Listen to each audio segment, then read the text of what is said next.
Uma boa tarde, bem-vindos a mais um especial Legislativas 2015, espaço onde lhe temos vindo a dar a conhecer aquelas que são as propostas das diferentes candidaturas pelo Distrito às eleições do próximo dia 4 de outubro. Hoje connosco temos o PPM, no caso o candidato pelo Círculo Eleitoral de Santarém, Gonçalo Martins. Uma boa tarde. Antes de mais, o que é que o leva, digamos assim, a aparecer nesta corrida? Bem, primeiro de tudo, boa tarde e muito obrigado pelo convite da vossa rádio. Desde já dou os meus parabéns por darem voz aos partidos sem assento parlamentar. Por outro lado, eu decidi aceitar esta candidatura pelo Partido Popular Monárquico porque acredito que é o único partido neste paradigma que hoje vivemos pode ter e que tem uma real alternativa de regime. Ou seja, defende um novo rumo para Portugal, porque é necessário uma mudança significativa do paradigma. E já vimos que isto não é com os partidos do arco da governamentação que isto vai lá. Ou seja, há 40 anos que tem sido sucessivamente os dois partidos, o PS e o PSD, que têm levado este país à ruína e que têm hipotecando uma geração, a minha geração e as próximas gerações, o que em 9 séculos se construiu. E é neste paradigma que eu aceitei este desafio que foi-me proposto pelo Presidente do Partido, o Dr. Paulo Estevão, que eu muito felicito pelo trabalho que tem feito pelo partido. E neste sentido vejo-me na obrigação como jovem de dar um contributo para que os outros jovens se interessem pela política, que possam dar a sua resposta a estes partidos do arco da governamentação, como disse, têm hipotecado a minha geração. O Gonçalo Martins preside, corrija-me, a Juventude Monárquica no Distrito, tem de facto se inteirado de muito perto das preocupações dos jovens do Distrito de Santarém. Por onde passam efetivamente essas preocupações no momento? Sim, eu sou o Presidente da Juventude Monárquica de Santarém, do Partido Popular Monárquico, e vejo que por acaso tenho tido uma grande adesão dos jovens à juventude, porque os monárquicos têm um bocado de medo de se assumirem, e eu por acaso não tenho tido essa dificuldade, porque tenho tido muitos contactos de jovens que querem ingressar na juventude monárquica, que querem fazer algo por Portugal e querem sobretudo mudar o regime. Ou seja, este regime republicano está decadente. Todos os anos a corrupção se vem mais a instalar, e os jovens com esta corrupção, com estes problemas todos que têm vindo a ocorrer, estão-se a desinteressar pela política. Isso não pode ser, quer dizer, nós somos o futuro de Portugal, e temos que dar a nossa voz, passar a nossa mensagem para os atuais governantes e aqueles que há de vir, e que nós esperamos estar presente na Assembleia da República para dar a nossa voz, o nosso contributo, porque isto assim não pode ser. Nós temos uma vida hipotecada à conta destes sucessivos governos que nos têm governado nestes últimos 40 anos, desde a Primeira República, depois passou para a Segunda República, a Terceira República, e já falam numa Quarta República. Isto não vai lá com repúblicas, nem com quarta, nem com quinta. E vai lá com monarquias, o que é que poderia ou deveria ser mudado no regime? Estou, por exemplo, a lembrar da questão fundamental, presidencial, presidente, não presidente, como é que tudo isto funcionaria? Bem, a gente tem de ver isto por fases. A primeira fase é quem é que quis uma república, quem é que escolheu uma república? O que eu saiba, não houve nenhum referendo aos portugueses na altura, em 1910, que se queria uma república ou monarquia.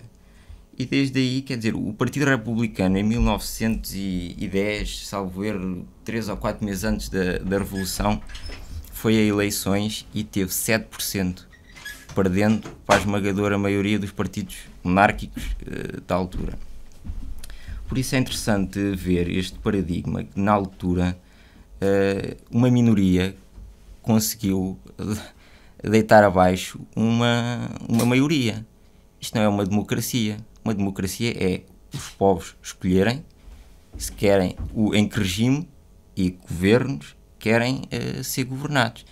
E por isso achamos que o essencial de tudo neste momento é os portugueses escolherem se querem a monarquia ou a república, mas está lá impedido pela Constituição da República o tão famoso artigo 288, a linha B, salvo erro, que impede a realização desse referendo, que salvaguarda o regime republicano de forma inalterável.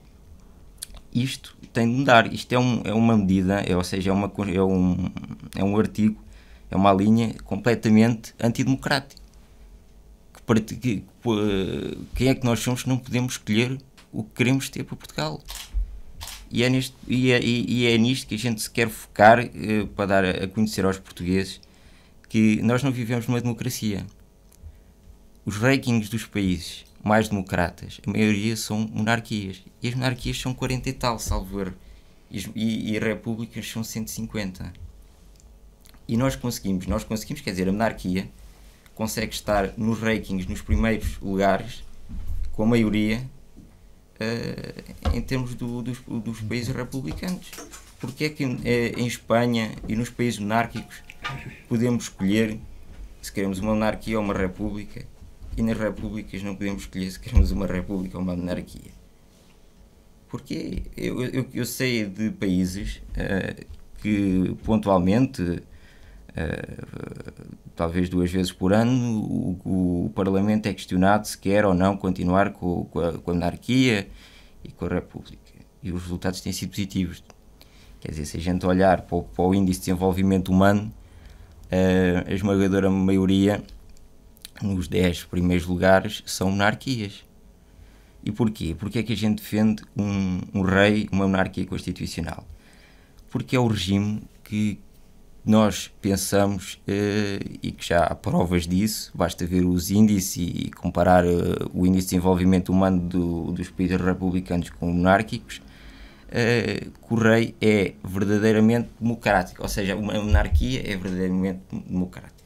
Porquê? Vejamos um jogo de futebol, que os portugueses gostam muito de futebol e é um bom exemplo, que temos 2 equipas e temos o árbitro. E esse árbitro foi jogador de uma dessas equipas, foi treinador de uma dessas equipas, foi dirigente de uma dessas equipas e foi eleito para estar nesse jogo por uma dessas equipas. Qual é a equipa que ele vai favorecer? A equipa onde ele treinou, onde ele jogou, onde ele foi dirigente. E o mesmo se passa na República.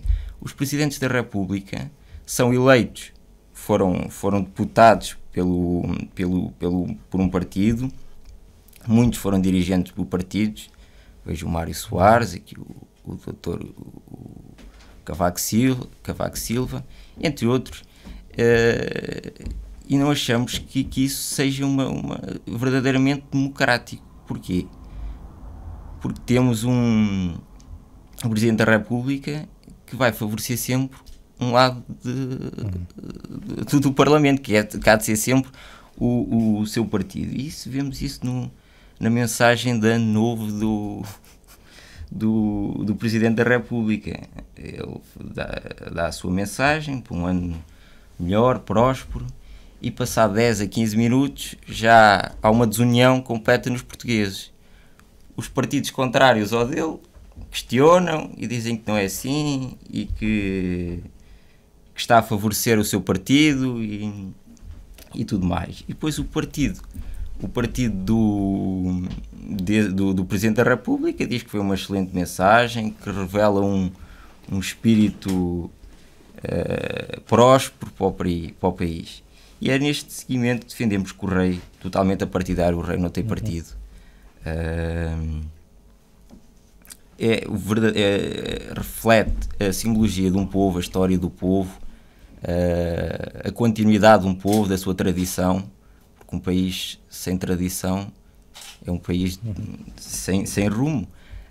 E é neste seguimento que defendemos que o rei é o único que pode dar um novo rumo para Portugal, um rumo verdadeiramente democrático, totalmente apartidário, que não favoreça nenhum dos partidos, e depois que defenda os portugueses, não só os do partido do Presidente da República, que favoreça todos os portugueses, desde o mais pobre ao mais rico. E é importante salvaguardar todos os portugueses são contemplados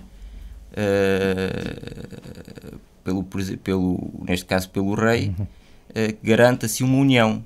Vemos isso A atual Casa Real tem esse distanciamento político em relação às diferentes forças políticas? Por exemplo, se entrássemos num regime monárquico neste momento, Casa Real, o rei, tem presentemente esse distanciamento? Sim.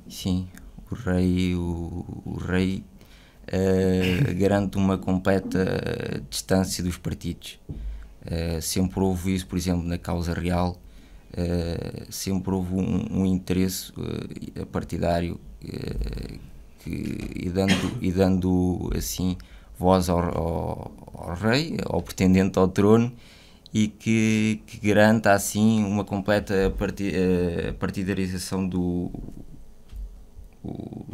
rei, para que possa livremente ter as suas opiniões, as suas ações. Por exemplo, temos um pretendente ao trono que não trabalha para a República, mas que vai de sua livre vontade a outros países. Lembro-me da Síria, Timor, às comunidades da CPLP, que garante uma união não só dos portugueses, mas toda a comunidade portuguesa de língua portuguesa. E neste sentido, respondendo à sua pergunta, o rei tem de estar sempre distante dos partidos políticos, não da política, porque ele também tem as suas opiniões políticas, e como qualquer um, apesar de não poder votar, por exemplo, nem ter nenhum partido, garante assim uma estabilidade que os partidos e a Presidência da República não garantem. Para além desse aspecto representativo, digamos assim, da identidade nacional do rei, ele teria obviamente também que ter aspectos interventivos diretos, nomeadamente, por exemplo, na aprovação dos diplomas, etc. Passaria por aí a atividade desta figura. Nós defendemos que a figura do rei é um símbolo, ou seja, é um chefe de Estado, mas um símbolo de Portugal, da sua história, e que garanta a união. Defendemos que tem de intervir levemente, digamos assim, sobre a vida política, que tenha que intervir quando se o caos aparecer, claro, favorecendo todos os portugueses, não só uma parte, nem uma minoria, todos. Que é isso que falta, que o Presidente da República não consegue oferecer, só favorece uma parte, nomeadamente os ricos. Como tenho ouvido falar aí nas ruas, é que o Presidente da República só favorece os ricos e os do partido dele. O rei não. O rei garante assim uma união que achamos fundamental, como é o caso da monarquia britânica, da Inglaterra ou a Grã-Bretanha, como queiras chamar, que a rainha garante uma união do seu povo. Isso é nítido. A gente ouve notícias sobre o país, a Grã-Bretanha. Constantemente se fala no rei, e se o rei está bem, se o rei garante uma boa união do país, as coisas correm todas bem, e é isso que se vê. A Grã-Bretanha, além de ser um dos países mais desenvolvidos e mais democratas, tem uma união que não se vê muito. Por exemplo, aqui na Presidência da República não se vê nada. Eu não queria estar, obviamente, limitar esta nossa conversa às questões do rei ou não rei, de presidência ou não presidência, porque de facto há outras questões que interessam ao comum do cidadão, mas o PPM já foi um partido que podemos dizer, andou nas franjas do poder, já participou também do poder diretamente. Hoje é um partido, continua a ser um partido pequeno, face às sondagens que têm vindo a público. Há um empate técnico, digamos assim, entre as grandes forças políticas em contenda nestas eleições. Os pequenos partidos, e nomeadamente o PPM, podem ser aqui um fiel da balança, caso esse empate se mantenha. Sim, nomeadamente para constituir maiorias viáveis na Assembleia da República. Sim. O que se passa no atual paradigma político português é que temos dois partidos e que só esses dois é que podem eleger o primeiro-ministro, ou seja, temos uma luta entre o Dr. Passos Coelho e o Dr. António Costa. E resume-se a isso. Quer dizer, não pode ser. Nós temos outras forças políticas, nomeadamente os pequenos partidos, que podem dar e devem dar o seu contributo com os partidos chamados o partido do arco da governamentação, que foi o que aconteceu há uns anos, em 1979 ou 80, em que o PPM protagonizou com o CDS-PP e o PSD a Aliança Democrática. Outros tempos, outros líderes, quer dizer, o Dr. Sá Carneiro, o Dr. Adelina Mar da Costa e o Gonçalo Ribeiro Teles, o arquiteto Gonçalo Ribeiro Teles. Eram outros tempos, eram outros líderes, não podemos comparar os líderes e a capacidade que eles tinham em liderar. Por exemplo, o Dr. Francisco Sá Carneiro tinha uma liderança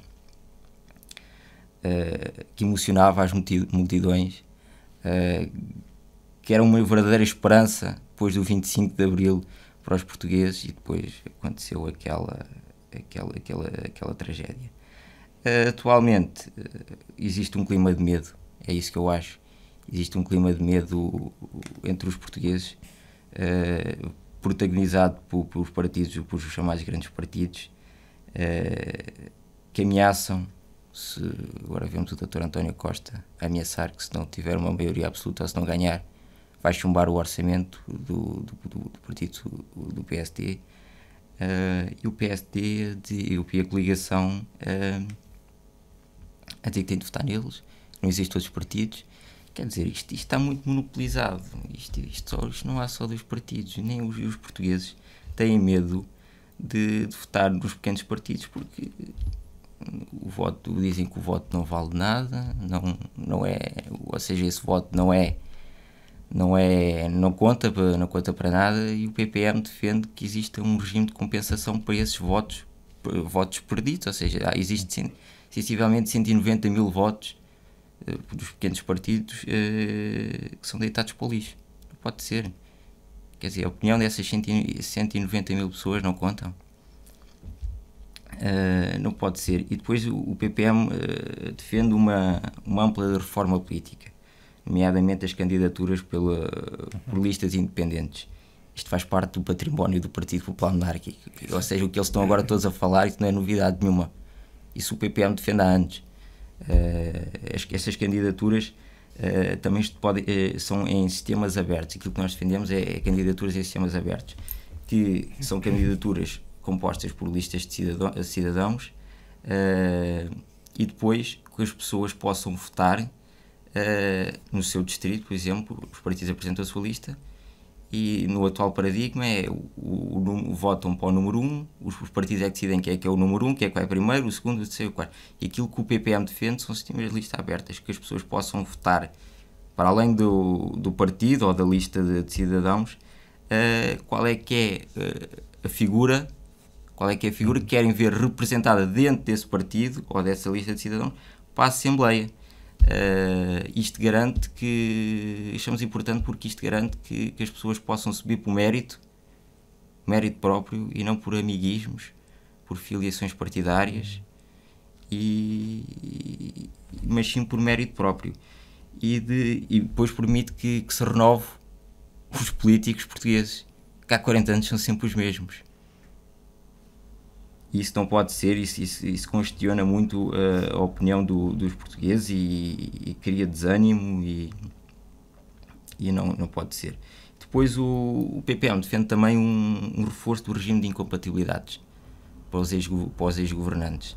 como sabemos, os ex-governantes acabam o seu mandato, vão para empresas públicas e usam essas influências e essas ideias estratégicas que eles tinham no governo para favorecer as suas empresas. Isso está muito agora também na atualidade política.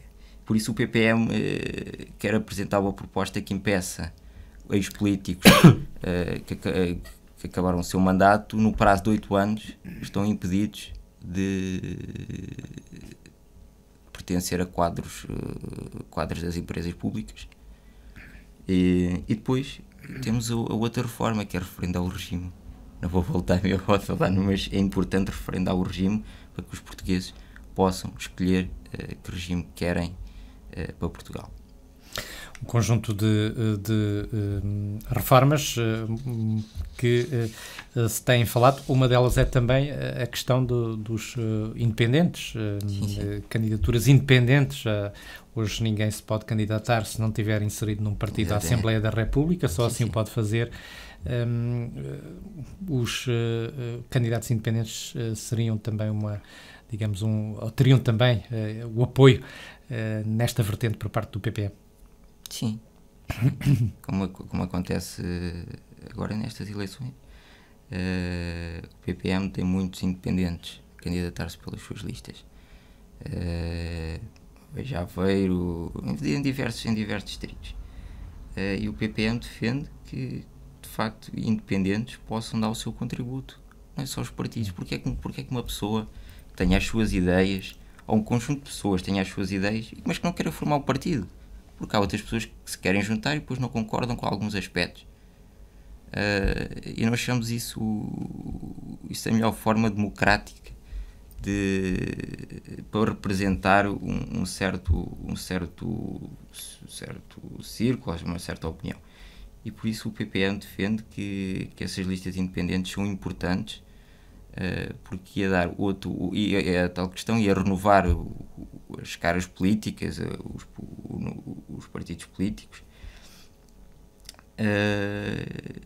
e assim dar uma verdadeira democratização do regime, que é fundamental nos tempos que correm, e é neste paradigma que nós vivemos, em que só vão para a Assembleia da República quem os partidos querem. Para ser candidato à Assembleia da República tem de ser pelos partidos, ou então criam um partido, como agora aconteceu. Agora temos 15 forças políticas aqui a concorrer para o nosso distrito, que muito certamente têm ideias independentes, e que são independentes e que gostavam de dar o seu contributo para Portugal sozinhos, sem partidos. Porque é que a gente tentar constantemente dependente de partidos? A lista que o acompanha, falemos agora um pouco também desse aspecto. Foi fácil, difícil? Como é que foi constituir esta lista? Foi fácil, como eu disse, eu sou presidente da Juventude Monárquica. Uma lista de jovens? Uma lista de jovens que a média de idades dos candidatos efetivos é de 25 anos. Há de ser das mais jovens do país. E são jovens que querem lutar pela pátria. Não é lutar, querem servir a pátria. E que deram esse contributo logo à partida, mostraram-se muito prestáveis e que querem mudar o rumo das coisas. Uma lista, por força da sua juventude, também terá alguma inexperiência, ou não? Do ponto de vista político, obviamente. Sim. Político e não só. É que a gente somos inexperientes, de facto, mas temos vontade. Quer dizer, aqueles políticos lá têm muita experiência, mas não resolveram nada. E nós somos inexperientes, queremos aprender, que estamos agora a começar nestas andanças, por assim dizer, e estamos motivados e acreditamos que isto é um projeto contínuo que está agora a começar e estamos com boas perspectivas para o futuro. Como é que os veem, neste caso o eleitorado? Estamos já em plena campanha eleitoral, mas com certeza este processo de contactar as populações já começou antes. Como é que os veem aos monárquicos, as populações do distrito? Como é que tem sido esse contacto? Com grande aceitação. Eu por acaso tenho tenho tido essa experiência, não só agora na campanha eleitoral, mas já antes, desde que presido a Juventude Monárquica, que as pessoas estão muito abertos à questão monárquica. Ainda não tive ninguém, posso dizer isto, que é verdade, ainda não tive ninguém a dizer que é republicano. Não vejo os republicanos a defender a república, mas vejo os monárquicos a defender a monarquia, com unhas e dentes. E é isso que eu vejo nas ruas. É que é a república, o presidente da república, é só corrupção,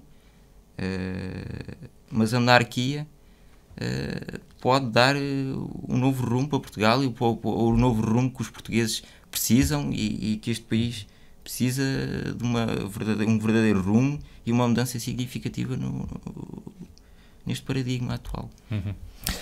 Vamos a questões mais concretas e agora para começar também a abordar de alguma forma as propostas que o PPM tenha eventualmente elaborado para os diferentes aspectos da nossa sociedade. E começava precisamente pela questão que marca, sobretudo, esta campanha, que é que se prende com a crise, que se prende com todo este processo que temos vivido nos últimos anos, mas em concreto com a questão do emprego. É jovem, tem assistido naturalmente também à saída de muitos jovens do país, uns dizem que empurrados inclusive pelo próprio Primeiro-Ministro, mas isso são outras questões. Mas como é que o PPM pretende de facto atuar neste campo? Bem, sobretudo é importante reduzir a carga fiscal, principalmente para as empresas com rendimentos, com montantes inferiores a 30 milhões de euros. E é importante reduzir ainda mais o regime fiscal para as zonas mais desertificadas. Vemos aqui o caso de Santarém, perdeu um deputado. Isso traduz na imigração de pessoas para as grandes cidades, por exemplo, Lisboa ou Porto, ou para fora até, quer dizer, vemos os enfermeiros muito descontentes e com razão a emigrar para o Reino Unido, quer dizer, eles todos lá dão valor, nós cá não, nós temos de dignificar as nossas profissões. O nosso distrito, por exemplo, tem vários problemas, nomeadamente a desertificação, a saúde, o problema ambiental e o turismo pode ser muito mais aproveitado. Em termos nacional, temos de dar mais oportunidades aos jovens, temos que oferecer salários justos aos jovens, dar-lhes mais formação profissional, que é importante, e inclusive reintegrar no paradigma nacional os estudos do ensino noturno daqueles que têm mais de 18 anos, para as pessoas se sentirem motivadas consigo próprio, com a sua formação profissional e até criar novos negócios. Por exemplo, a questão da restauração, que aqui no distrito também é uma problemática muito grande. Aquela medida de aumentar a taxa do IVA para 23% foi o descalabro total. Ou seja, nós temos de investir no que traga produtividade. E Portugal é privilegiado na parte gastronómica. Essa medida de aumentar os 23% foi caótico. Estima-se que tenha-se perdido 52 mil empregos e várias empresas tiveram de fechar. Só neste ponto é importante reduzir a taxa do IVA para os 13% já no próximo ano, no decorrer do próximo ano, para os 13% na restauração, e em 2017 reduzir para a taxa mínima dos 6%, como recomenda a Comissão Europeia e o Parlamento Europeu. Achamos que isto pode trazer mais empresas na área da restauração, aumentar o emprego, 52 mil empregos perdidos à conta desta medida dos 23% na área da restauração. É verdadeiramente catastrófico. Não sei qual é que foi a ideia quer dizer, isto não traz produtividade, isto foi uma medida contraprodutiva. Nós temos de fundamentalmente apostar, investir nas áreas produtivas e não nas áreas produtivas, naquelas gorduras do Estado. Às vezes sabemos as fundações,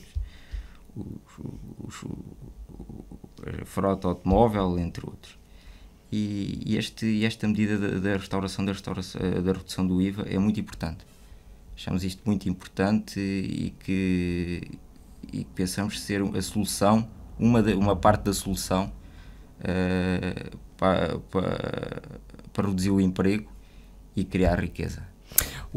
A questão do emprego é de facto central, digamos assim, ao desenvolvimento da região e do país nos próximos tempos.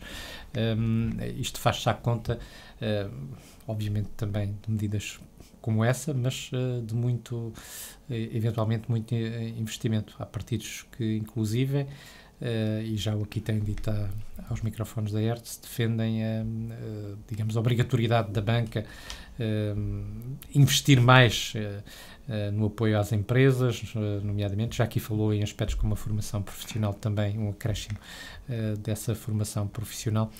São tudo um conjunto de medidas que podem obstar, digamos, a esta situação que presentemente vivemos, não é? Sim, a questão dos apoios da banca também é muito importante, principalmente à agricultura.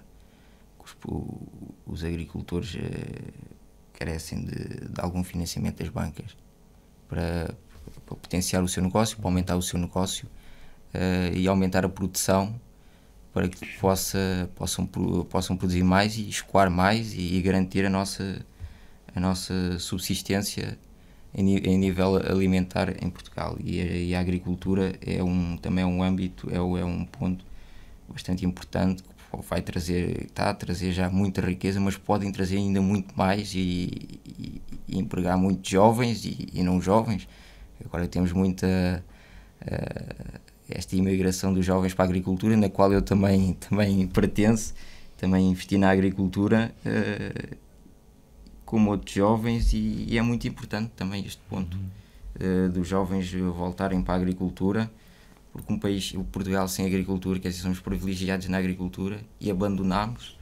O atual Presidente da República pagou para as pessoas não produzirem, e agora vieram-se à rasca e tivemos todos de voltar para a agricultura, e espero que isto não mude, que se continue este rumo traçado, que os jovens a apostar na agricultura e que inovem na agricultura e que exportem mais lá para fora e que nós, Portugal, garanta a sua.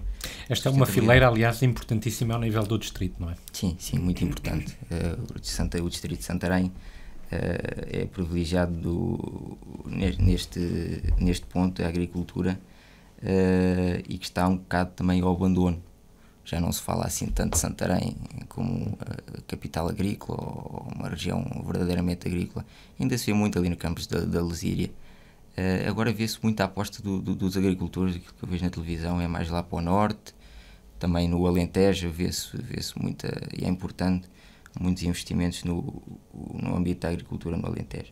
Aqui em Santarém é importante, fundamentalmente, criar apoios da banca para os jovens agricultores se instalarem, disponibilizar aos jovens agricultores terrenos cedidos pelo Estado e que possam ser efetivos ao fim de... Existe uma bolsa de terrenos, mas que não tem funcionado, não é? Existe uma bolsa de terras cedidas pelo Estado. Eu francamente não ouço falar nada disso. Ouvi falar isso uma vez na televisão ou duas, mas isso caiu ao abandono, não sei, não...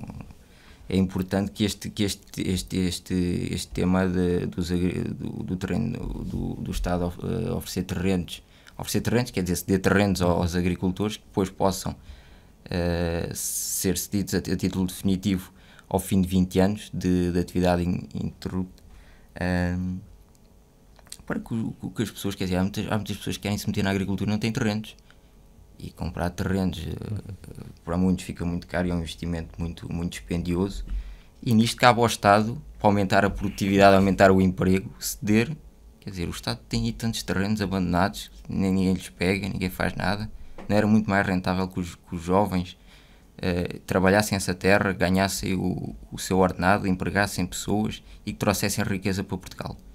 Eu acho que sim, e este é um ponto que temos que aprofundar.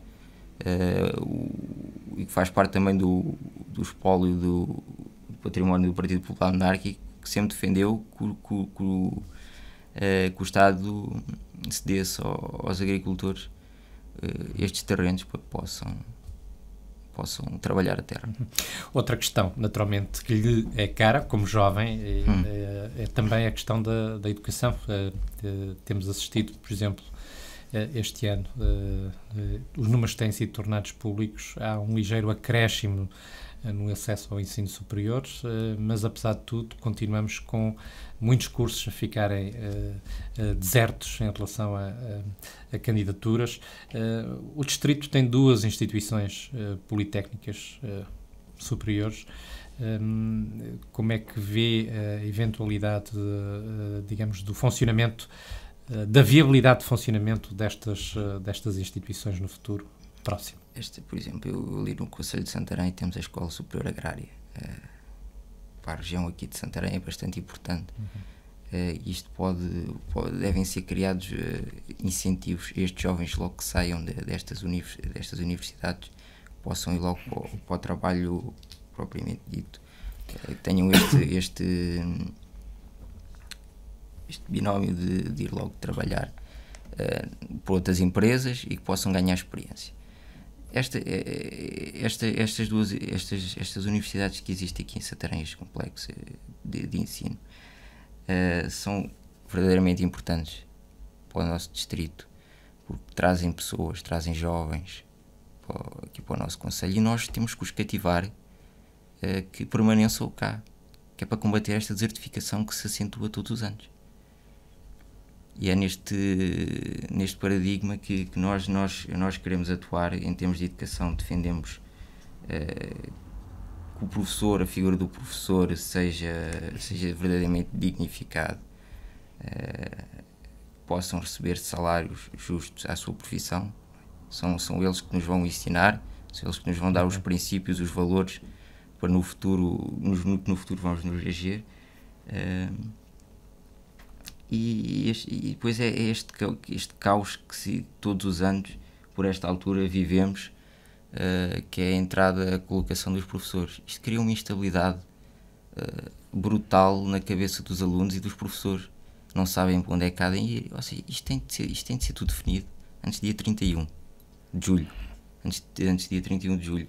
Para que as pessoas possam preparar o novo ano letivo com a devida preparação, e que depois possa-se fluir instabilidade durante o ano letivo. Não é este caos que se vive agora, que ninguém sabe onde é que fica colocado, e que geram muita instabilidade emocional aos professores, insatisfação e consecutivamente uma não produtividade que poderia ser combatida por um atempado programa de colocação dos professores, e assim uma correta aprendizagem, uma correta lecionamento das aulas. Eu voltava à questão dos 2 politécnicos e uma questão que tempos a tempos é referida, que é a eventual necessidade de se fundirem estas 2 instituições numa única só. O modelo atualmente existente é para manter na ótica do PPM, ou de facto há que rentabilizar meios e promover de facto essa unificação? Na perspectiva do PPM é importante que se unam em termos institucionais, mas que se mantenham nestes diversos localidades. O Instituto Politécnico de Santarém, em Santarém, e depois temos o de Rio Maior, de Desporto, a Escola de Desporto, que possam cooperar entre eles. É importante essa união, sim, da perspectiva... Mais ao nível da cooperação entre entidades, e da cooperação, sim, porque este distanciamento traz muitas dificuldades, instabilidade, e acreditamos que essa união cooperativa, não só entre os politécnicos, entre as universidades, várias universidades do distrito, possa haver uma cooperação entre todas, para mudar assim um pouco o paradigma escolar e a oferta educativa e assim combater, como eu já disse,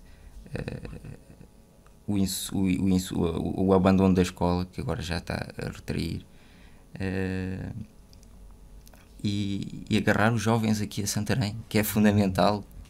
Promover a sua fixação. Exatamente. Uma das questões que promove também, naturalmente, a fixação das pessoas é a existência de serviços. Temos assistido nos últimos anos a uma sangria em muitos concelhos do distrito e por todo o país, de serviços que fecham, com responsabilidades depois a passarem para as autarquias a vários níveis.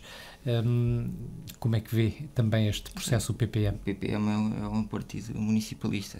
Defende que os municípios, os concelhos e regiões que consigam ter autonomia para se governar eles próprios. Nós damos o exemplo de um jovem, quando chega a 18 anos, quando tem 18 anos, emancipa-se, ou seja, faz a sua vida por ele, governa-se ele próprio, e achamos que isto também é importante nos municípios. Os municípios têm capacidade para isto. Estes serviços... Mas não têm capacidade financeira, pelo menos queixam-se disso, não é? Exatamente, não têm, mas os que têm, é importante, para depois apostarmos, o Estado poder apoiar estes que não têm dinheiro.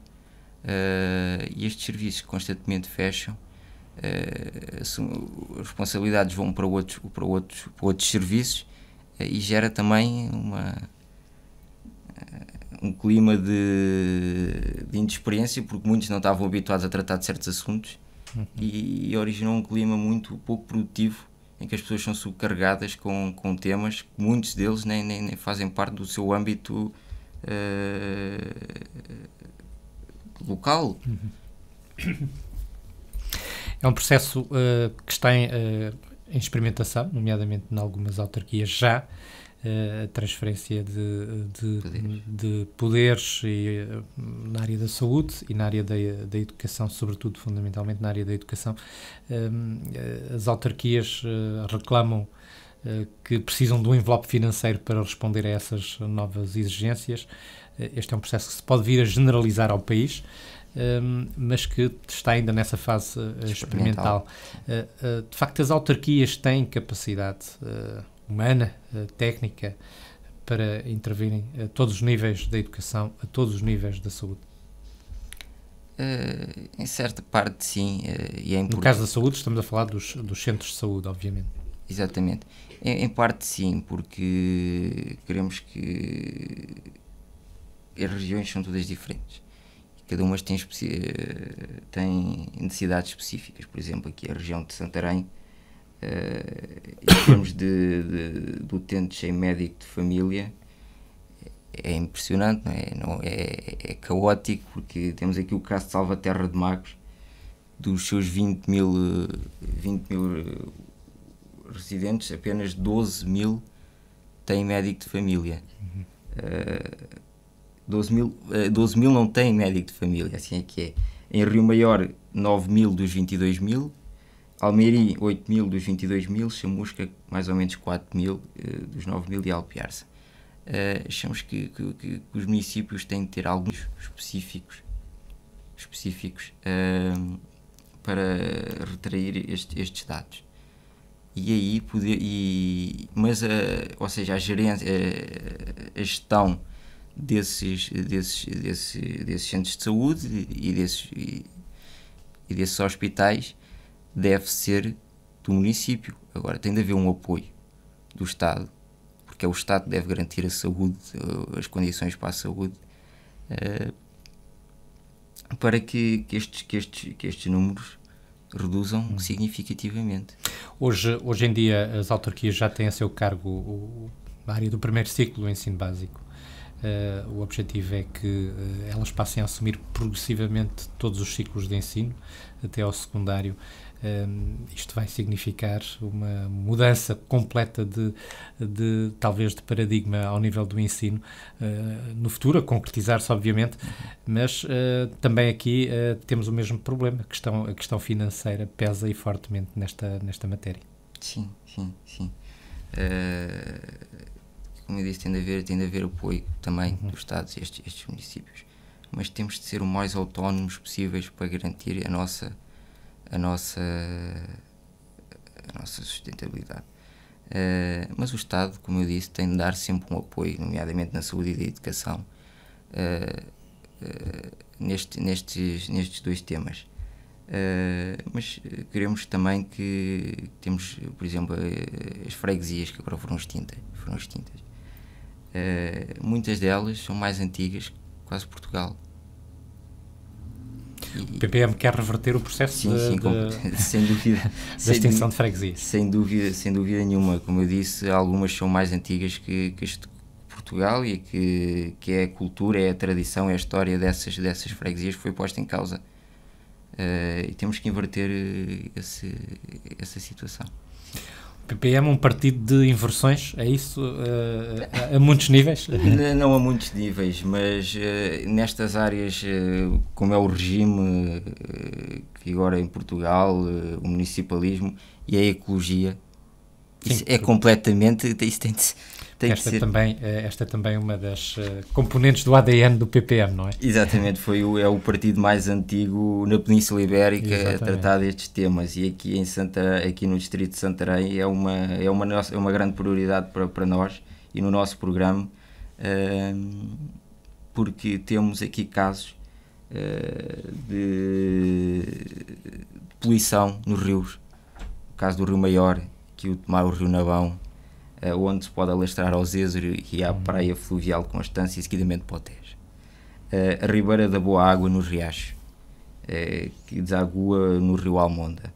A barragem de Magos, em Salvaterra de Magos, que eu estive a ver agora umas fotos do estado em que aquilo está, uma cor verde, aquilo quer dizer, podia ser um local de interesse turístico, e está a ser mal aproveitado, quer dizer, que tem cor verde, tem lixo, tipo peixes mortos. E depois temos o Rio Tejo, quer dizer, este então, que é um símbolo do Ribatejo, passa Espanha, Portugal, que inspirou tantos artistas e escritores, e que está agora a ser duramente castigado pela maldade humana. Descargas de suiniculturas, isto tudo por causa de uma gestão agrícola, práticas agrícolas muito ineficientes.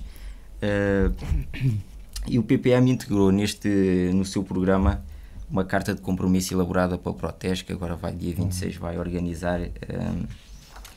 organizar uma manifestação em Espanha e Portugal, que é para dar voz a este movimento, que é preciso fazer-se alguma coisa por Rio Tejo, que quer dizer, perde-se com isto um símbolo que poderíamos aproveitar no turismo. Lembro-me agora da cultura avieira, nas Caneiras, no Patacão, que podem ser duramente castigadas, e depois é as matas ribeirinhas, quer dizer, nós temos um problema de cheias. Se essas matas que ladeiam o rio com a poluição forem destruídas, isto origina numa maior violência das cheias. E esta situação catastrófica impede que o Rio Tejo seja aproveitado, ou seja, que o seu potencial possa ser aproveitado para práticas de lazer, de turismo e de esportes náuticos. Também isto tem de se respeitar a natureza e o meio ambiente, porque é nele que nós dependemos, ou seja, sem o ecossistema, sem o meio ambiente saudável, nós também não vivemos. A água é um bem essencial e estamos a estragá-lo. E neste seguimento o Partido Popular Monárquico meteu no seu programa algumas medidas que a Protege nos anunciou e que nós defendemos. As seguintes medidas que eu vou passar ali. Rapidamente, estamos mesmo no fim. Está bem. Primeiro é a necessidade de uma gestão sustentável da bacia hidrográfica do Tejo. Segundo, o cumprimento da Diretiva Quadra d'Água, a garantia de um bom estado das águas do Tejo. O estabelecimento e quantificação do regime de caudais ambientais diários e semanais e mensais refletidos na bacia hidrográfica do Tejo, em Espanha e em Portugal, permitam um bom funcionamento dos ecossistemas ligados ao rio. A monitorização do cumprimento permanente do regime de caudais ambientais, a recusa dos transversos do Tejo e o apoio à investigação de alternativas sustentáveis baseadas no uso eficiente da água, a concepção de um projeto com vista a desoreamento do Tejo e à sua navegabilidade, a qualidade e a quantidade de água do rio Tejo e dos seus fluentes, no sentido de garantir os seus diversos usos, a ação rigorosa e consequente contra a poluição crescente e contínua que cada vez mais devasta o rio Tejo e os seus afluentes, a realização de ações para ajudar a restaurar o sistema fluvial natural e o seu ambiente, e a valorização e promoção da identidade cultural e social das populações ribeirinhas do Tejo. E aqui podemos incluir o turismo, que podia ser muito mais aproveitável nesta cultura aviária, que, como eu disse, ali no Patacão e ali na zona do Ribatejo, devem ser aproveitados, devem ser dados apoios a essas comunidades, de modo a garantir a sua futura existência e aproveitar o turismo. Quer dizer, o mar não serve só, é importante recuperar o Tejo, mas também depois aproveitar o que ele nos pode dar, que é o turismo, ou seja, os barcos andarem lá no Tejo, isso nunca mais se viu, nas Caneiras, por exemplo, é importante isso. E depois aqui temos também a questão que eu disse do turismo. Em Santarém nós somos muito privilegiados nessa área, temos a nossa gastronomia, temos as nossas festas muito peculiares, Festa Brava, o turismo equestre, que agora está em voga e tem de ser muito mais aprofundado estes temas e dar muito mais apoios e promover isto no estrangeiro, para que possamos dar o nosso contributo para o aumento da riqueza e o aumento da produtividade. E para o crescimento, ao fim e ao cabo, do distrito. Do crescimento do distrito e falar do distrito do Ribatejo, que eu gosto de lhe chamar Ribatejo, além fronteiras. Gonçalo Martins, estamos mesmo no fim.